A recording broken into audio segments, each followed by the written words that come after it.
Welcome to this explainer. Today we're mapping out a fascinating and honestly pretty staggering cause and effect loop of shifting populations. We're zeroing in on South Korea. They're a global economic powerhouse, but they're experiencing a demographic transition so incredibly rapid, it essentially serves as a live warning system for the rest of the developed world. By digging into the official data from the OECD and KStat, we're going to piece together exactly how a shrinking population creates this massive, unstoppable domino effect across an entire economy.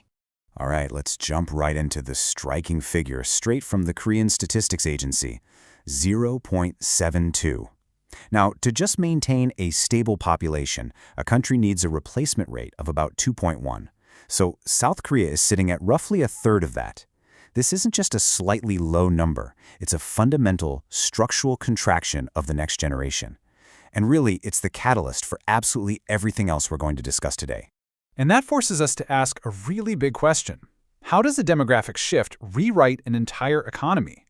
I mean, if the foundation of any modern state is its people, the workers, the consumers, the taxpayers, what exactly happens when that foundation dramatically shrinks while the people who are already there live much, much longer? It totally changes the nature of growth. It threatens the viability of long-held social contracts.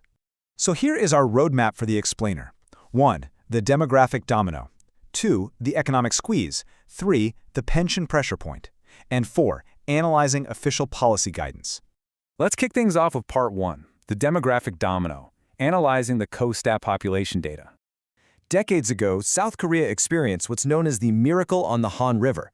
This was explosive economic growth totally fueled by a young, rapidly expanding workforce. But fast forward to the present day, and that momentum has basically hit a brick wall of demographic stagnation. The workforce that actually built that modern economy, they're aging, and they simply aren't being replaced. Looking ahead, KStat projects the population pyramid will completely invert. In fact, South Korea is transitioning from an aging society to a super-aged society faster than any nation in recorded history. Which brings us right into part 2, the economic squeeze, driven by insights from the OECD 2024 survey. The OECD survey reveals the severe, real-world pressure of a declining labor supply. Fewer workers obviously means fewer people driving innovation, and critically, fewer people paying the income taxes that keep the state running. But then, on the flip side, you have this rapidly growing dependent population. That naturally results in surging healthcare costs and massive required social spending. And that widening gap between the producers and the dependents, that right there is the economic squeeze. So this demographic imbalance creates intense, compounding pressure across the entire national economy. GDP growth faces immense downward drag, simply because there are literally fewer working-age people to generate output. Fiscal policy? Well, that enters a high-risk zone for deficits, as the government collects less revenue while having to spend way more on elderly care. And the labor market is facing severe systemic shortages. Every single sector feels the friction. Moving on to part 3, the pension pressure point, looking at the OECD Pensions at a Glance 2025 report. Historically, pension systems are built to rely on a pyramid structure. You have a wide base of young, active contributors supporting a much smaller tip of retired beneficiaries. But that dynamic is rapidly, and I mean rapidly, changing. The pool of active contributors is shrinking dramatically, while the aging beneficiaries just keep expanding. We are moving toward this incredibly hostile ratio where a very small number of workers is going to have to shoulder the financial burden for a massive number of retirees. And the thing to understand here is that the systemic pressure on this pension framework isn't a matter of politics. It is pure, unavoidable mathematics. When people live significantly longer, they naturally draw from the system for decades rather than just years. And when birth rates plummet at the same time, the funds required to actually pay those extended benefits simply aren't being replenished. The OECD highlights this exact demographic cliff as an urgent critical threat to long-term fiscal sustainability.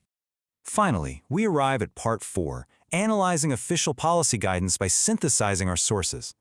The official source material lays out a very clear sequential loop here. Step 1, the KStat data tracks the root cause, which is that vanishing birth rate. Step 2, the OECD 2024 report identifies the resulting macroeconomic friction, the shrinking workforce. And Step 3, the 2025 report highlights the institutional breaking point, which is the pension system. To fix the end of the loop, policymakers really have to address every single link in this chain. So how do you navigate out of a corner like this? Well, the reports highlight 3 objective areas of policy reform. First up, labor market integration.